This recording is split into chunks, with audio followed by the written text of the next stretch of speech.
Yeah, the next 50 minutes, me and my colleague will be taking a closer look at like what is really going on in the world with Trojans. What kind of Trojans are we seeing nowadays? How do they work? And also see how they differ from what actually most people think they are seeing in the wild, what people think the real threat is.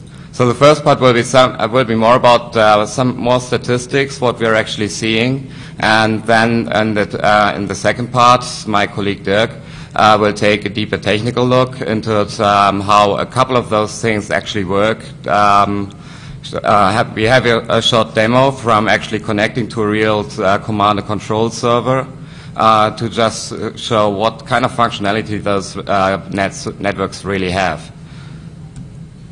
So to start with a little overview of the history, the problem with Trojans is probably nearly as old as we are using computers. The term was first coined back in 1983. At least that's the first reference I've seen when that one was used to Trojanize a login, so that actually the your login credentials would be logged, so that the attacker could log into that later. Historically, Trojans have been used to either get privileged access to machines, like keyloggers, fake login screens, etc. And then a different kind of Trojans is then used to actually maintain access onto the machine, either by hiding some of the files, hiding the presence of the attacker, the rootkit functionality, which is something fairly new on the Windows world. On Unix, we know rootkits like forever. And then backdoors that may be installed to actually reconnect to the machine at a later stage. So to make sure that you again have those kind of access. And the hype around Trojans really started here at DEFCON. If anyone was here. If any one of you was here at DEFCON 7, you maybe remember the announcement and the show from the Cult of Dead Cow team, who released back Orifice 2000 here. And that's pretty much the first time there ever really was a big noise in the press and worldwide about Trojans being a major problem. Those Trojans then basically were fairly simple remote access Trojans, where people would actually have to connect to the machine from the outside. So in general, inside a corporate network, you were pretty safe from attackers to the outside. And well, then the hype around that was really started. And currently there are like two major hype Trojans. The first one, Magic Lantern, which is supposed to be developed by the FBI. It may be perfectly possible that they have written something like that, they developed something like that, or bought something like that, but that is very unlikely to be a major threat to any one of us, except if he's committing some really bad crimes. And now we have a Magic Lantern version 2.0 in Germany. At the end of last year, the German authorities requested that they should be allowed to break into machines and do online searches on suspects. And they have actually budgeted, or at least estimated, the cost of the development for such a Trojan to be around about 200,000 euros, which I think is quite excessive for any kind of Trojan. There are some sites on the internet where you get good working Trojans for much, much less. We'll see something about that. If you look with Google for the word Bundestrojaner, you will see around about 600,000 hits. And considering that at least as of today, nothing like that actually exists, that's quite a lot of hype. And every now and then someone picks up on the story. Then the Chaos Computer Club in Germany made things a little bit worse by saying that they have detected the Bundestrojaner inside an application that pretty much everyone needs to do his taxes. And that's when chaos in Germany around this really broke out. So what is the reality looking like now after we've seen what is not real? We do see a dramatic increase of the various type of Trojans and also the functionality of the Trojans has now differed. Like traditionally, most Trojans used to be like vector Trojans, but that has also changed quite a lot. If you're looking here at these submissions that actually are being sent to us, and you look at the proportion between actual new viruses being sent to us and actually new Trojans being sent to us, that gives you quite an idea what's going on. The last category of potentially unwanted programs is, well, something that is hard to classify as a Trojan, but most people wouldn't like that, like, for instance, dialers and similar things. So here we have the statistics for 2005 and 2006 of what kind of programs were really sent to us. And on the side of Trojans, there was like a nearly 50% increase regarding the percentage of what part Trojans really are. The other area with a major increase was the area of bots. All areas have gone back quite a bit. We still do get things like macrovirus and other things, but those are like not really relevant in the world today. So then if we compare the various Trojans we are actually seeing, vector Trojans used to be like pretty much all the Trojans we knew, and there were some password stealing Trojans, mostly like for Unix or Novell logins. But those were never really widely distributed. They were most likely being used like in one single case, directly written by the attacker and then forgotten about.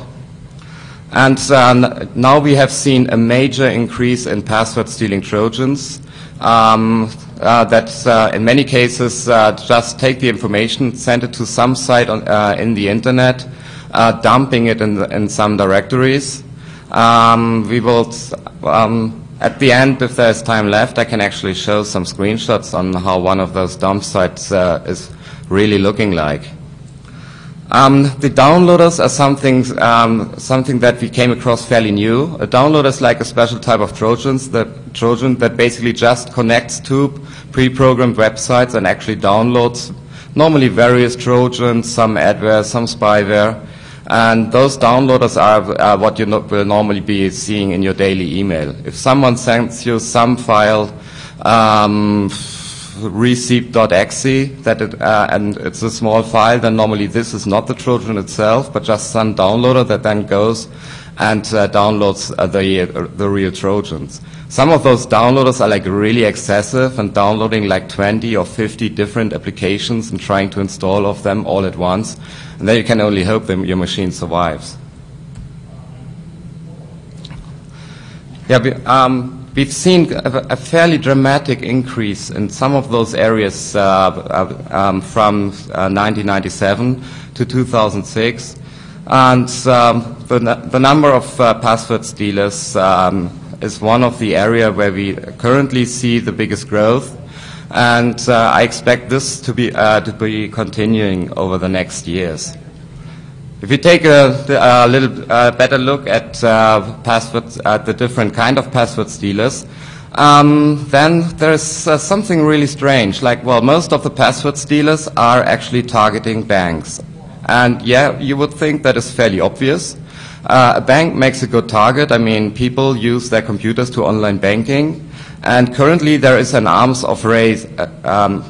race of arms between people writing password stealing Trojans to attack banking sites, and then from the banks to create new security mechanisms that are more difficult for Trojans to capture your credentials. Like some of the latest developments is if you're trying to log in, you will actually receive an SMS with additional credentials with a transaction number that you then have to put in online to make it impossible for someone with a Trojan to steal all the credentials that you really need. Most banks are not as advanced as this, and especially in the US, many banks still rely on username and password or username and PIN, and once you've got that, you're free to do everything with the money you found. Then we're seeing a lot of various other Trojans, and actually a fair number of Trojans do target online games. Especially in Eastern Europe, China, there are many different Trojans that target specific online games, and also credentials for games like World of Warcraft and something like that are also highly sought after. And if you take a look around, people sell World of Warcraft characters. They sell like items from World of Warcraft or gold from World of Warcraft for real money. They used to sell that on eBay, where a special good character was worth like 1,000 euro. And so yes, that is another interesting target for people. And most people may be more suspicious if they do some online banking about something running in the background, but just to log into your like World of Warcraft account, most people probably don't think that they could be attacked at that time. So that was something that really struck me as odd, that people target online games in such a big way. What I'm having here is now some real data that was provided to me from one customer who's running something between 20 and 60,000 node company. Actually, I got several different reports, but they are so difficult to compare as so many factors as there are so many factors where it's dependent on what is actually found. In the last 18 months detection, the first two detections actually were mass mailer, with one of the mass mailers being detected 8 million and some 100,000 times. Then the next mass mailer, then there is one Adware, a mass mailer again, and then we're already seeing generic malware.a.zip. That is actually a generic detection for us for new Trojans. And Trojans do not replicate by themselves. So if you have a company between 20 and 60,000 machines, and you do detect some Trojan in total 200 and something thousand times, that may give you a little bit of an idea of how big the current problem with Trojans really is. Then the next detection, new malware J, is a Trojan as well, is actually a newer detection. And then, interesting enough, there's a real virus, a virus that is a parasitic virus that infects other files, and has got some stealth functionality, uses some rootkit functionality, and it actually also has got a downloaded capability, so that virus will also try to connect to the internet and download additional files onto your machine. So that was kind of interesting to see, again, real parasitic viruses spreading through networks. I haven't seen that for quite some time. And then there are some other Trojans and some viruses to follow later. And then if from the same detection list, I've checked only the time from beginning of 2007 to I think to 3 weeks ago. And now the picture suddenly looks somewhat different. Mass mailers? No. There is no mass mailer in the top 10 right now in that company, and actually not even worldwide. So now the top detections, the first one was new malware J, which amounted to, for nearly half of the entire detections of things they had. New malware J is, as I said, also a heuristic driver to detect new Trojans that so far were unknown to us. Then there is that virus that I mentioned. And then after that, place number 4 is a Trojan, and on place number 5 and place number 6 are actually downloaders, and those two downloaders pretty much straightforward. Go and download and install some new Trojan package onto your machine. So this gives a fairly good indication how the picture has changed over the last couple of months. Yeah, then some questions that come into mind. So where are all those bots that everyone is talking about? Well, for one thing, this was something that, it was a real detection inside the corporate networks, and bots do have a hard time to get into there. But, some actually do. And in the total list of things detected, there were like 4,000 different bots, SD bots, SCOW bots, spy bots, and some other things. But most of them only a very small number of times, like most of them not even 20 times, compared to the 200,000 times that actually some Trojans were detected. One of the main reasons for that is it doesn't make sense for people to write a worm or a bot that spreads totally uncontrolled all over the place. People will notice and they will take countermeasures. People figured out they can profit more if something new just spreads for a limited time and then stops spreading and just makes the machine available for them. And then there were also some fun detections. In the log there were actually some old style DOS boot sector viruses that were still detected in 2007. Then some utility, which actually is detected as potentially unwanted program, PS-kill, and I asked the guy, they are not using it internally. So I wonder what 1,000 people inside the company actually want to do with such a utility. And what the most strange thing was detection 544 detections actually of Simpo as Com Warrior. I have no idea how that got into their logs. I mean, it's something that infects mobile phones and shouldn't be on normal computers. So I wonder if there was some idiot that tried to download it and the virus scanner took it away and he tried to download it again or something like that. There's actually an article in Scientific American about how that happens, and it's through using Wi-Fi or Bluetooth connections between a laptop and a cell phone. That could be that if laptops have Bluetooth turned on, yeah, that would at least be one explanation. Otherwise, that left me like completely startled. Okay, thanks for that. Yeah, and well, the trends at the moment are fairly obvious. We're still seeing a major increase in viruses and Trojans, and expect this one to continue for quite some time. And then also like 85 of all the emails that actually hit corporate networks are currently considered as spam. And if you look at the amount of email that is then real spam, that is, I mean, spam where actually someone tries to sell you some drugs or longer penis and whatever they try to sell you, and emails generated by Trojans, generated to incite people to download malware, depending on the region where you are, in the world where you are, it's actually something with like 50-50. So quite a lot of the amount of email worldwide at the moment is being created just to distribute Trojans to other people. One of the main reasons behind that is that we have seen malware money as the driving factor to develop malware and also to run malware. When you own a botnet, there is a number of ways that where you can really make a lot of money.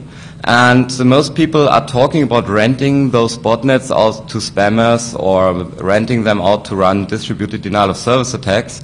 Yes, you can make money with that, but not really much. It's a couple of $1,000s we're talking in this case.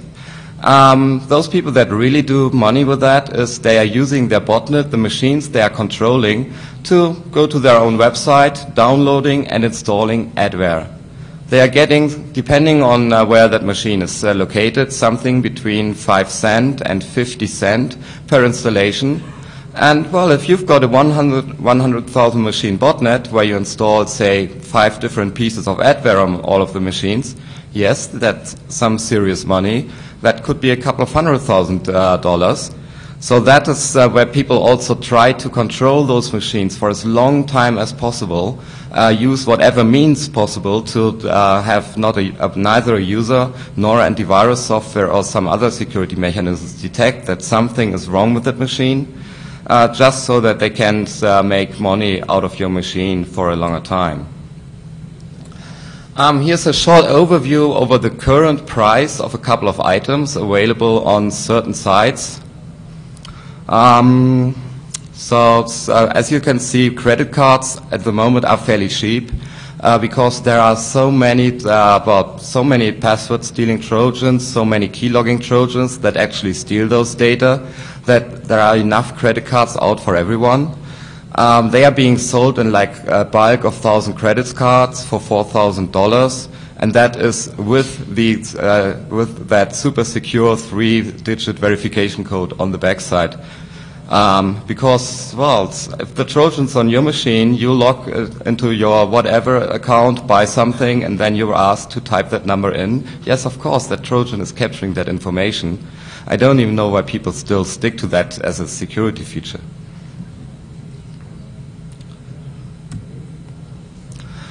And, well, some governments apparently have very big budgets of 200,000 euros to develop Trojans. Some other people offer Trojans for much, much less.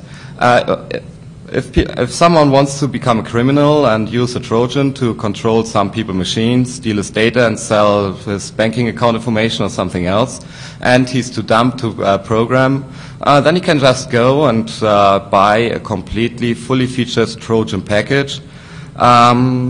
This is probably a little bit difficult to read, but that is like the basic spyware package that you can buy for $650 US.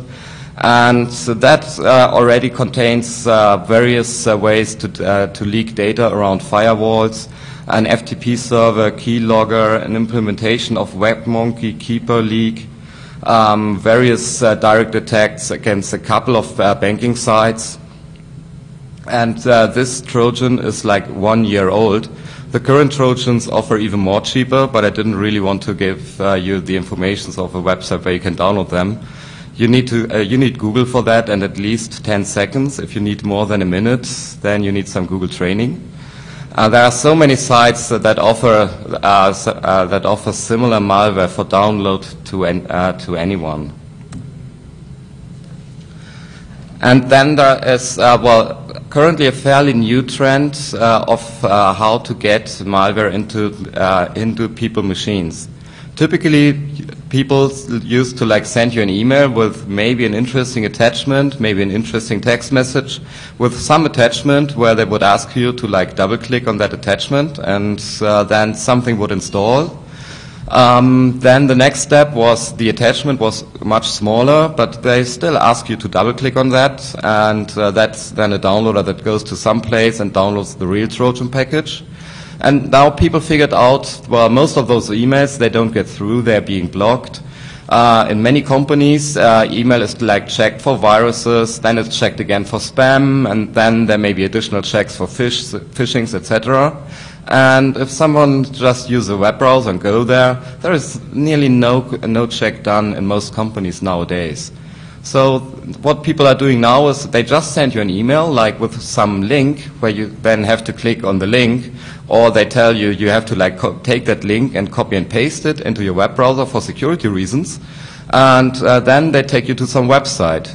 So, well, surfing to websites at the first glance sounds not really that dangerous.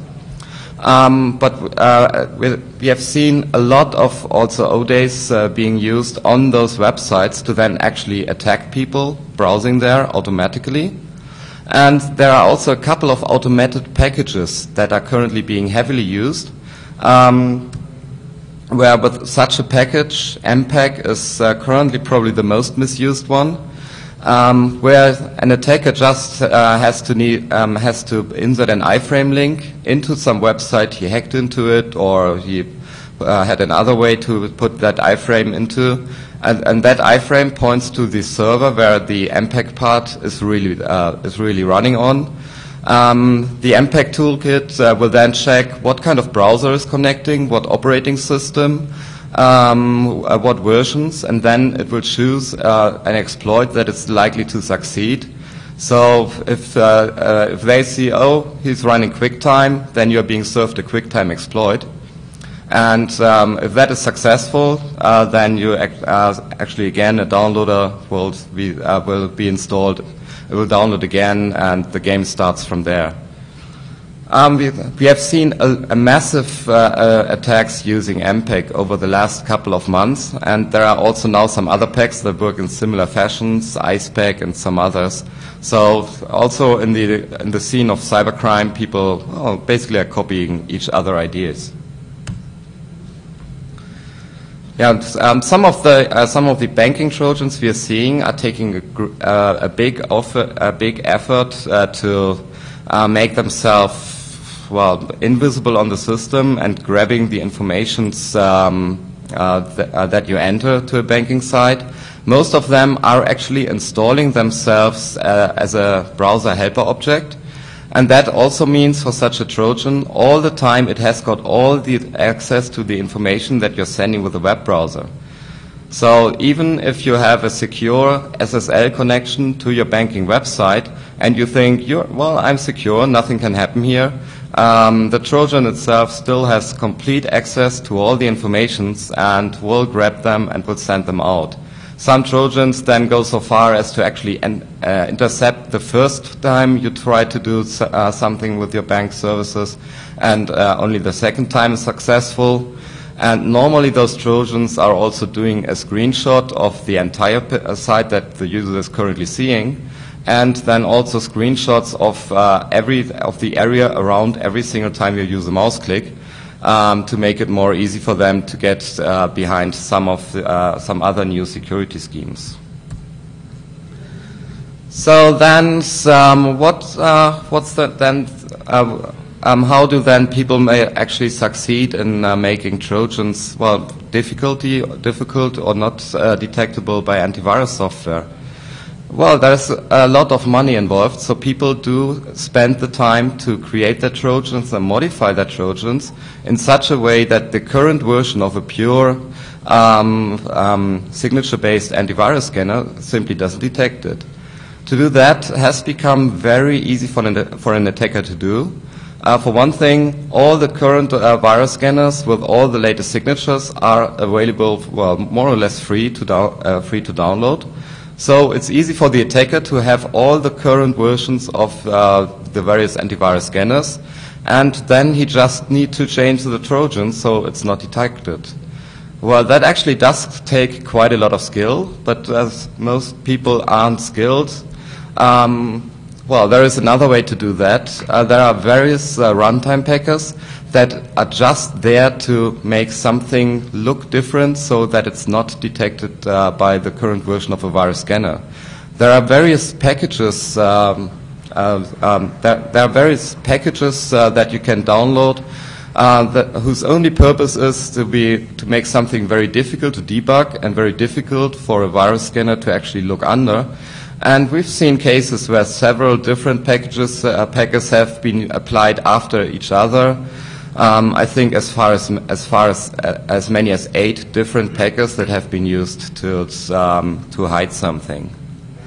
Well, and at this time I actually hand over to Dirk, who will now go into more technical details about all this. Yes, thank you, Toralv. Yeah, all the packers are giving me a hard time, so I'm one of the researchers from McAfee working on the customer escalations and creating signatures for our AV products.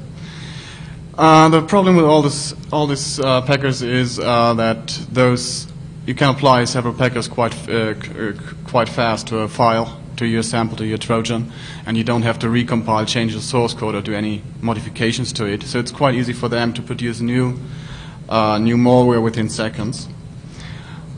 A few samples. This one is downloader AAP, which is quite popular in Germany. Toralv has been talking about the Bundestrojaner. So this one was one of the emails was sent out pretending to be sent from the police, and attached was a zip file. Inside the zip file, an executable, which was the downloader AAP. Once the user clicked on it, further files got downloaded. Another files, for spying the user, stealing passwords information and other stuff from the local machine. Actually, after the double click, the Trojan just downloads a small text file. This text file contains encrypted URLs, as you can see on the first part. It's simply XORed with 2. So once you decode them, you can see on the blue screen the real download URLs. These files is in this case downloader is by HMBA, excuse me, which just a dropper for a file IPv6 MOM-DLL, and this is a browser helper object focusing on user credentials for German financial institutes. Finally, this Trojan just sends out an email back to the attacker where the information which got stolen are listed. So in this case, for each victim, the attacker gets one email report, and it's not that easy to parse for him. So another example, the ME-Spam Trojan. This hooks on the windsock, and whenever the user sends out an email or uses instant messaging like AOL, Yahoo, or ICQ, it adds a link to the message of the user. So, for example, if you're chatting with one of your friends and you receive a link from him that you're from within his message, you're likely to click on him on the link because you trust him. So this is one of the nasty ways this Trojan infects other people. Excuse me. This Trojan has a quite nice statistic command and control page where you can see statistics on which way of propagation is successful. You can split it up on spam, on spam. You're okay? Yeah. Okay. Email, ICQ, it even can add links to your content that you add to web forums. So you just post whatever you like to do, and if you just go back afterwards to the page and have a look again, then you will see that another link got added to the post you just did. Additionally, you can see here some information of where the victims are. In this case, many of them are in Germany. On this web page can easily be configured which files should be downloaded by the Trojan. So it's quite easy for an attacker to coordinate his files to publish new versions. They get updated, so the Trojan downloads another version, deletes the old one. Another way to escape detection of AV products. And even nice statistics are served by the command and control page. So you get an overview of how successful your attack was.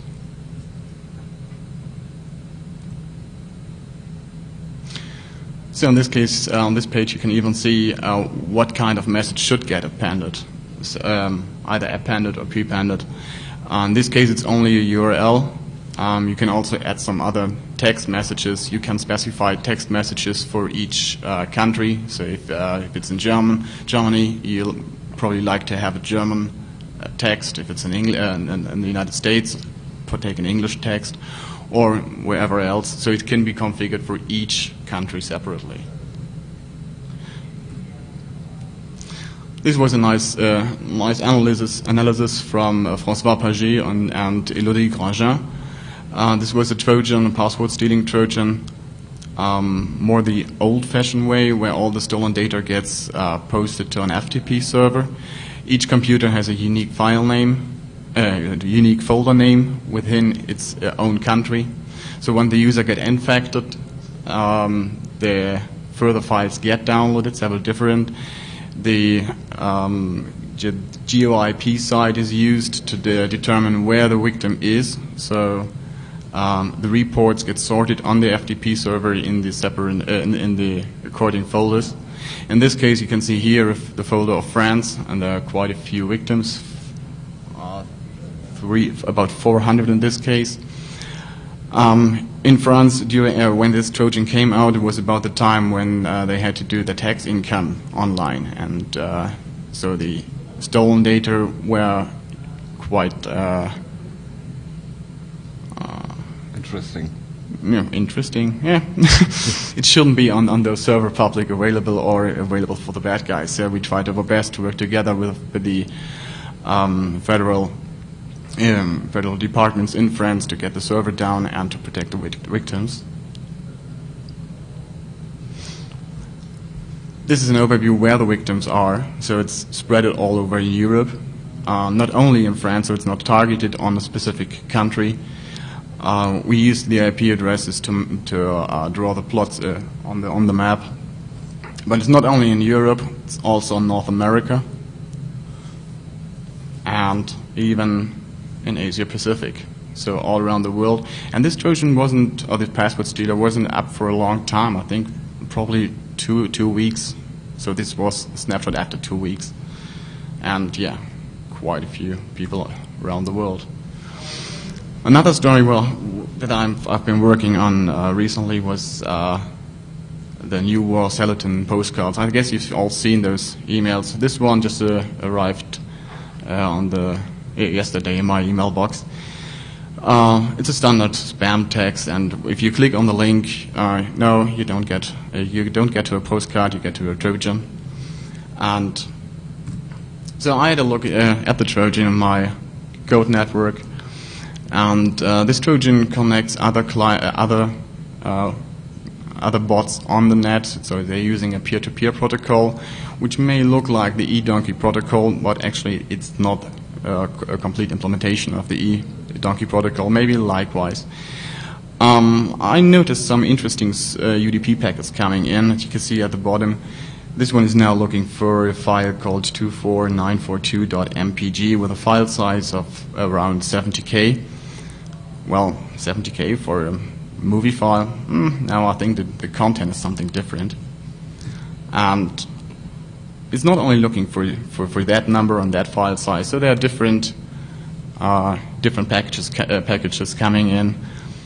These are usually search requests where they're looking for further information, so the botnet is updating itself. I'm still working on that, so I don't have a full overview about the protocol and how it's working. But you can also see other packets like this one. This one contains some more data. The size of this is more than 234 bytes in a UDP packet. Several other packages are exchanged, and I assume that's the way how the bots get controlled and how they receive their commands. Those are able to send out emails, spam emails. They can also do denial of service attacks. So while doing this, suddenly I noticed in my honeypot that there are coming quite a few emails in, and I wasn't expecting them. So I had a closer look at them, and okay, you can't read anything. Sorry. So these we saw in the last days many a high volume on spam of emails containing a zip archive attached, and if you open the zip archive, inside you find a raw archive. So only the file name, the attached file name, was named zip. Inside was actually a raw archive. Once you unpack that archive, you get to a simple pump and dump spam message saying you should buy some stocks. Another look in the hex editor shows you there's a big amount of character line feeds to disguise or to disguise the to separate the spam message from some bogus text at the bottom. And there are two different types which just got generated in my Goat network within, I think, about 2 or 3 minutes. And so few of them were about 80K per file, the zip attachments. Others were rather short. In this case, same thing, another raw archive in a file named something.zip, and inside the same spam message and the same line breaks to disguise to the to separate from the bogus text at the bottom. So I'm still working on researching the protocol and learning more about it, this Trojans, and maybe I'm able soon to monitor the spam tasks or even the denial of service task to take countermeasures in time and to alert other people. So that's what I'm currently working on. If someone has some experiences with this Trojan or with the protocol that it's used, please contact me after the presentation. And now I'd like to give back to Toralv. Thank you. Yeah, for the various types of attack we've seen, well, actually, it's getting back on that Nuwar. That outbreak, as Dirk mentioned, it happened basically just yesterday. The Nuwar, those viruses, well, those Trojans are using like some kind of peer-to-peer net to updating themselves. But we've also seen like the latest spam wave that at least hit Europe fairly hard, being initiated by that by those Trojans. So if you've got an email like with an empty subject, empty message body, and then some attachment that is supposed to be a zip, but if you just have WinZip installed and not WinRAR, it will just throw an error. Then this is actually something that you have in your very inbox, where someone infected with such a Trojan actually then sent you that email. Well, for a short wrap-up for the different types of attacks that we are seeing to get users to get machines infected, there are two very different techniques. One thing is like brute force with like as much high-tech as possible. Brute force where people browse to a web page, the browser gets exploited, or something else is getting exploited on the machine, something installs and takes control. We have seen a couple of targeted attacks, whereas in cases related to corporate espionage, handcrafted documents with O-day exploits inside Office applications have been used to send to people to directly install a Trojan on their machine. And very often those attacks are combined with a very high social engineering factor, creating, for example, an email that looks as convincing as possible. So you have been added by your friend to this and that email list, please confirm. There is that very, very great website I found, or simply offering you like free porn, free downloads, the stuff that everyone normally likes. And we have recently seen that there is also a trend to go into the other direction.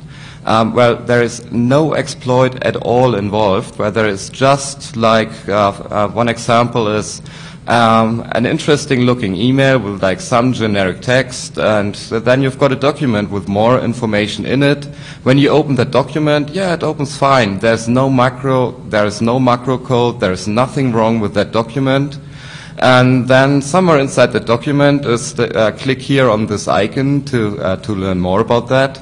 And well, if you click on that icon, then it is a simple, normal Trojan or downloader that is just embedded inside that Word document. So this actually goes past a couple of technical defenses that people have put inside their networks. Now things like intrusion prevention systems have become common. People are suspicious when someone sends them a document by email, and that document then triggers the email warning. So the attackers simply avoid all those technical mechanisms by writing something as low-tech as possible and just leaving everything else for the user. And actually this is fairly successful at the moment, as right now everyone is looking for something that like tries to exploit his machine, attack his machine, or attack him directly. Another thing that we have seen lately is like you receive either the link to or directly as an attachment some kind of media file, and many people still think media files, yeah, that's kind of harmless. The JPEG exploit like 2 years ago changed that a little bit, but most people still think, yeah, video, that's okay, I can double click on that. Or they try to play safe and save it on disk and load it from there. And then they get an error message like there is some codec missing to display this file, so they better go and search for that codec and install that. And then actually the codec is the Trojan that then takes control over the machine. That's another attack that we've seen used quite a lot over the last couple of years. Last couple of months, really. Then for some other technology that we were expecting to see much more, rootkit functionality in Trojans. Well, there is a rising number of rootkits for the Windows 32-bit world, and there are quite some systems that are actually affected by some Trojans. But we have not seen Trojans we have not seen rootkits being used so much as we have expected it. Most Trojans nowadays still don't have a real rootkit component, but the number that has, it is increasing. It has now becoming at least fairly common that a Trojan also installs some rootkit to defend itself, to make detection and removal more difficult. And then actually both detecting and removing of that Trojan really requires two steps. The first one is to detect the rootkit itself. Normally before you detect that and disable that, there's, well, not really much you can do with the Trojan. So that is then the first step, that the rootkit must be disabled and removed. And the second one then would actually be to remove the very Trojan itself. Actually, I'm not quite sure why people really would want to remove a Trojan. Personally, if my machine would be infected by a Trojan that offers like some full remote control power over my computer, I would never trust that computer again and simply reinstall from scratch. But there may be two different things that should be taken into consideration. For one thing, like the availability of an operating system and everything else to recover from that situation. You may be traveling somewhere, and you may not have your installation CDs with you. And we have seen another thing that affects that. Well, I've talked about that one virus that uses rootkit functionality and also downloads stuff. If that has spread to, say, 500 machines in your organization, and you suddenly have 500 computers to set up again, that is quite a lengthy and a quite expensive task. So that may be another instance where you may actually decide, well, detection and removal may be the better way to go. But, well, that's really up to every single case. One thing that we actually did release last week is a free tool to actually detect and remove rootkits. At the moment, especially as it's fairly new and rootkit authors didn't have the time to come up with something to fend that off, the rootkit detective is extremely effective. So that's maybe something that you want to try out, download and try out. Actually, the author of that one is around here at DEFCON, so if you want to talk to him about that, that can probably be arranged. Yeah, then for the last thing that we've seen changed and changed a lot is the communication of the Trojans with the various command and control servers. 1 year ago, like 99.999% of those command and control communication used to be over the IRC protocol, fairly often over public IRC servers, sometimes over private IRC servers being configured to run at ports 80 or port 22 or port 443, ports very likely to just let the traffic through. We have seen a shift there, that now many of those Trojans are actually using pure HTML and also other, well, increasingly other protocols, sometimes encrypted, to deliver the information from the Trojanized machine to the command and control server and vice versa. Well, all right. So then I've come to the end of this presentation itself. I'll also start a quick demo of one of those control and command servers. If there are any questions, we will still be here like 2-3 minutes, and then we move on to the question and answers room, which is like, I think directly it's on the other side of that hall.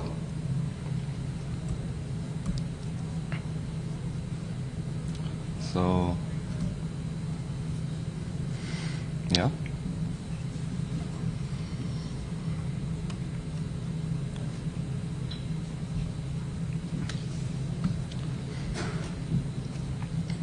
So this is another command and control page where we just have a small walkthrough. As I mentioned before, some Trojans are just sending emails with all the captured data. Others just uploading files to an FTP server, and someone has to grab all the files, which is not very convenient. And if you have a large database, it takes some time to download all the stuff and to get the updates. In this case, you have a nice web front end where you can define different kind of plugins that can be applied to the Trojan. You can, like this, you see an IE grabber, a certificate grabber. So even certificates from your machine get stolen and get uploaded to the page. It's not only working for Internet Explorer, even plugins for Firefox are available. This nice overview about countries which are infected by this Trojan. Although they have to work on the statistics, 118%, that's a bit much. They also offer SOX proxies. You can choose the country, choose one of the victims, will get checked online if they are ready, and then you get the IP address and the port number and can do it for relaying. But more interesting is the search function. So you just enter on the web page what you're looking for, like bank information, click on do search, and then you get a report of the victims and the stolen data. You can click on each of the victims and get separated reports online. You can see which URLs he has been visiting. For each of the victims, you can specify your own profile, saying which applications or which plugins should be applied. Just select one of the links, and so finally you can even select for request information for a big range, and then click on the save to disk option, and then in this case all the data will get stored in one zip on the FTP server, or on the server where this command and control page is located. So you just need to download a single file, which is pretty convenient and saves you a lot of time. So we are running out of time. Yeah, well, actually, we're finished now. So thanks a lot for your time. I hope we could tell something in this.